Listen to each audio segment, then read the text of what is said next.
निभाने वाले MiG-21 को राजस्थान के बाड़मेर जिले में वायुसेना के बेड़े से अंतिम विदाई दे दी गई है। विदाई के साथ ही भारतीय वायुसेना के फाइटर जेट्स का एक युग समाप्त हो गया है। ये रिपोर्ट देखिए।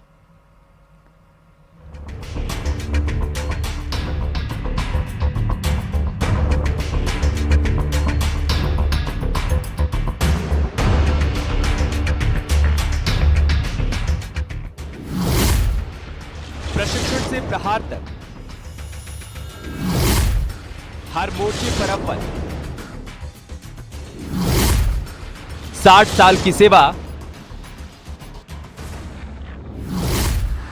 आज विदाई का पल। बाय बाय वायुसेना। भारतीय वायुसेना का लड़ाकू विमान MiG-21 अब कभी आसमान में नहीं दिखाई देगा।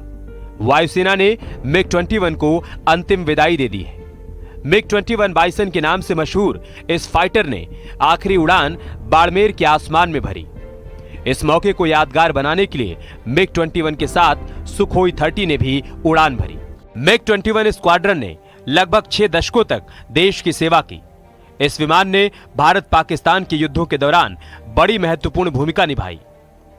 चाहे वो साल 1971 का युद्ध हो या फिर 1999 का करगिल युद्ध, MiG-21 ने दुश्मनों को तिरंगे की ताकत का एहसास कराया। MiG-21 के पुराने पड़ने और इससे हो रहे लगातार हादसों के कारण वायुसेना ने इसे बेड़े से हटाने का फैसला लिया। MiG-21 को 2025 की शुरुआत तक चरणबद्ध तरीके से हटा दिया जाएगा।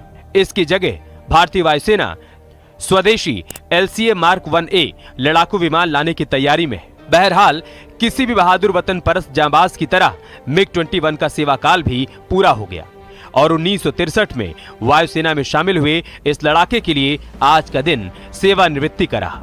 Bureau report, news 18।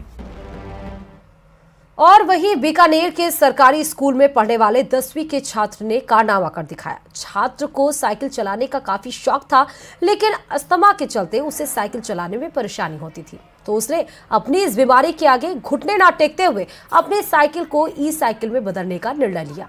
6 महीने की कड़ी मेहनत के बाद जावेद की मेहनत रंग लाई और उसने अपनी साधारण सी साइकिल को बैटरी से चलने वाली साइकिल में बदल दिया।